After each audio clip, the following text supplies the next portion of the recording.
Mayor രാജേഷേ, പ്രിയപ്പെട്ട സുഹൃത്തെ, നിങ്ങൾ ഇത്ര വലിയ പുലിയാണെന്ന് ഞാൻ ഇപ്പോഴാണ് മനസ്സിലാക്കിയത് കേട്ടോ. മല പോലെ വന്നത് എലി പോലും അല്ലാതായി പോയിരിക്കുന്നു. നിങ്ങളെ വീഴ്ത്താൻ നിങ്ങളുടെ ഭാഷ പറഞ്ഞ ആന്തൂറിയമായി കാത്തു നിന്ന ശബരിനാഥിൻ്റെ ആന്തൂറിയ ഒടിഞ്ഞു. ദീപക്കിൻ്റെ അവലോസുണ്ടയും കാണാനില്ല. CPM-ഉം കോങ്ങികളും കോൺഗ്രസ്സുകാരും കണ്ടം വഴി ഓടുന്ന അതിമനോഹരമായ കാഴ്ച. ഒരൊറ്റ പത്രസമ്മേളനം, ഇന്നലെ നടത്തിയ ഒറ്റ പത്രസമ്മേളനം കൊണ്ട് തിരുവനന്തപുരത്ത് ഇക്കാലം അത്രയും ഭരിച്ചുകൊണ്ടിരുന്ന CPM നടപ്പാക്കിയിരുന്ന എന്താണ് എന്ന് കേരളത്തിലെ ജനങ്ങൾക്ക് ബോധ്യമായി. നമ്മുടെ മാധ്യമങ്ങൾ അത് മുഴുവനൊന്നും കാണിച്ചില്ല. കാണിച്ചാൽ ഇവർക്ക് തിരുവനന്തപുരത്ത് മേയർ രാജേഷിൻ്റെ നേതൃത്വത്തിൽ നടത്തുന്ന ശുദ്ധികലശ പ്രക്രിയയെക്കുറിച്ച് കൂടുതൽ വിവരങ്ങൾ പുറത്തു കിട്ടും. അപ്പോൾ BJPക്ക് അനുകൂലമായ ഒരു ട്രെൻഡ് ഉണ്ടാവും. അതുകൊണ്ട് അറ്റവും മുറിയൊക്കെ കാണിച്ചു. പക്ഷേ ആ ഒറ്റ വാർത്താ സമ്മേളനത്തിലൂടെ നിങ്ങൾ പറഞ്ഞ കാര്യമില്ലേ, അതായത് മുടവൻ മുകളിലും കമലേശ്വരത്തുമുള്ള 2 കല്യാണ മണ്ഡപങ്ങൾ. ഈ മുടവൻ മുകളിലെ കല്യാണ മണ്ഡപം ആര്യ രാജേന്ദ്രൻ്റെ മണ്ഡലമായിരുന്നു.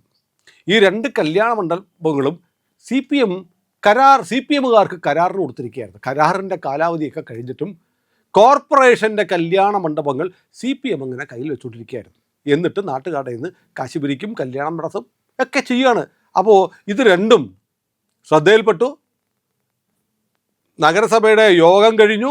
അരമണിക്കൂറിനകം അത് പൂട്ടി താക്കോല് കയ്യിലെടുത്തു. ഇതറിഞ്ഞ് ചില ആളുകളൊക്കെ ഓടി വന്നപ്പോൾ രാജേഷ് പറഞ്ഞൊരു കാര്യം എന്ത് ചെയ്തു, അത് ഇടനിലക്കാരൻ ഒരാളുടെ കയ്യിൽ, ഒരു സഖാവിൻ്റെ കയ്യിൽ 3000 കൊടുത്തു.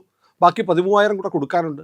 ആ ബാക്കി പൈസ കോർപ്പറേഷനിലടക്കി അന്ന് കല്യാണം നടത്താം. നോക്കൂ, ഇതാണ് ബംഗാളിൽ നടന്നത്. ബംഗാളിൽ ഭരണമാറ്റം ഉണ്ടായതിന് ശേഷം ഏതാണ്ട് 500ഓളം സമാന്തര ടോളുകളാണ് ഇല്ലാതായത്.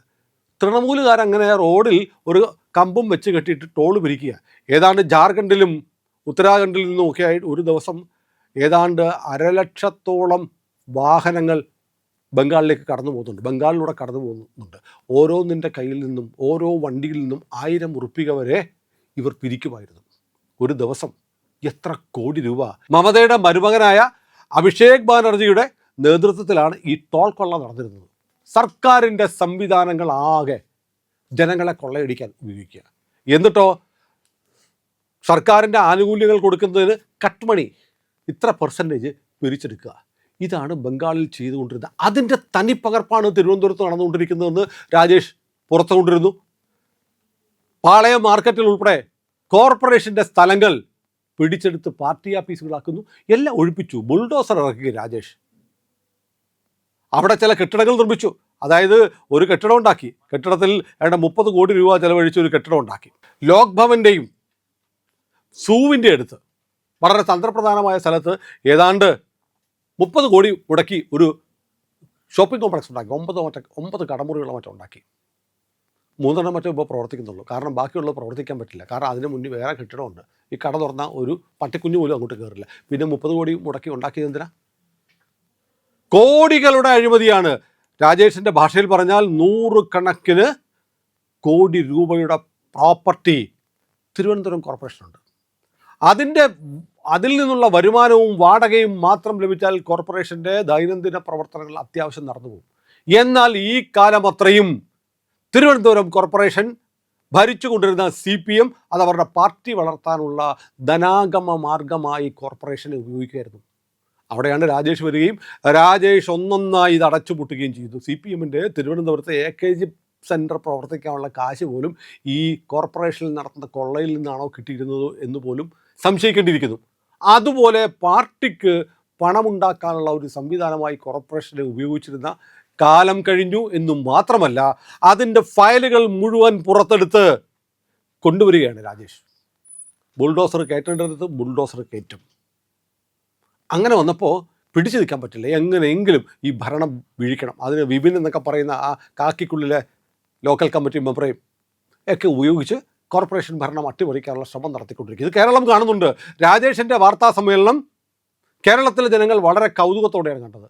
ഞെട്ടിക്കുന്ന വിവരങ്ങളാണ് രാജേഷ് പറഞ്ഞത്. CPM എന്ന് പറയുന്ന കൊള്ളക്കാരുടെ, പിടിച്ചുപറിയന്മാരുടെ പാർട്ടി എങ്ങനെയാണ് തിരുവനന്തപുരം നഗരസഭയെ ഇക്കാലം അത്രയും കൊള്ളയടിച്ചിരുന്നതെന്ന് ഇനിയും പുറത്തേക്ക് വരും എന്ന് ഉറപ്പ് വന്നപ്പോഴാണ് ഇവർ ഈ ഭരണത്തെ അട്ടിമറിക്കാൻ, കോർപ്പറേഷനെ അട്ടിമറിക്കാൻ തീരുമാനിച്ചത്. അല്ലാതെ കേവലം BJP ഭരിക്കുന്നു എന്നതുകൊണ്ട് മാത്രമല്ല. BJP ഇവരുടെ ഈ തെമ്മാടിത്തങ്ങൾ ഒക്കെ മിണ്ടാതിരുന്നാൽ, കണ്ടില്ലെന്ന് നടിച്ചാൽ ഒരു പ്രശ്നവുമില്ലായിരുന്നു, കാര്യങ്ങൾ മുന്നോട്ട് പോകുമായിരുന്നു. പക്ഷേ രാജേഷ് പിടിച്ചിരിക്കുന്നത് മർമ്മത്തിലാണെന്ന് തിരിച്ചറിഞ്ഞു.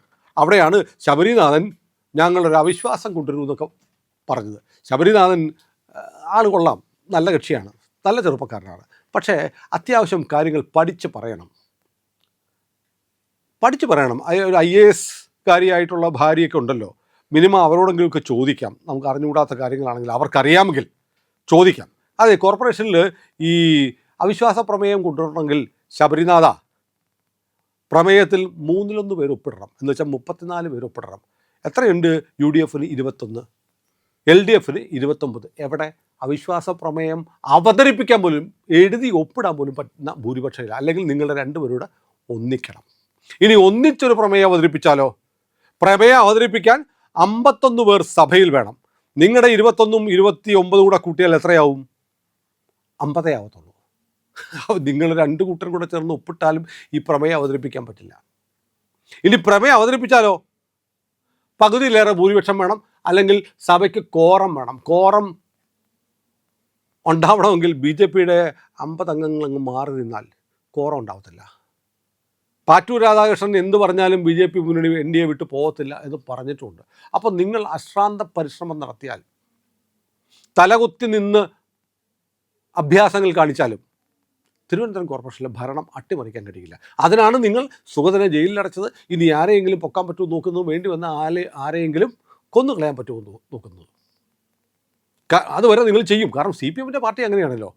CPM എന്ന് പറഞ്ഞ പാർട്ടി അങ്ങനെയാണ്. ഒരു മനുഷ്യനെ കൊല്ലാനായിട്ട് 1, 2, 3 വെട്ട് വെട്ടിയാൽ പോലെ 51 വെട്ട് വെട്ടിയതെന്തിനാ? അതാണ് CPM. അതാണ് ഇവരുടെ കൾച്ചർ. ക്രൗര്യം, ക്രൂരത, കാര്യം നേടിയെടുക്കാൻ എന്ത് അധമമാർഗവും സ്വീകരിക്കാൻ ഒരു മടിയുമില്ലാത്ത പാർട്ടി. അവരാണ് അവിശ്വാസ പ്രമേയം എന്ന് പറഞ്ഞ് വന്നിട്ട് ഇപ്പോൾ ശബരിനാഥൻ്റെ ആന്തൂര്യവും പോയി, ദീപകിൻ്റെ അവലോസുണ്ടയും പോയി.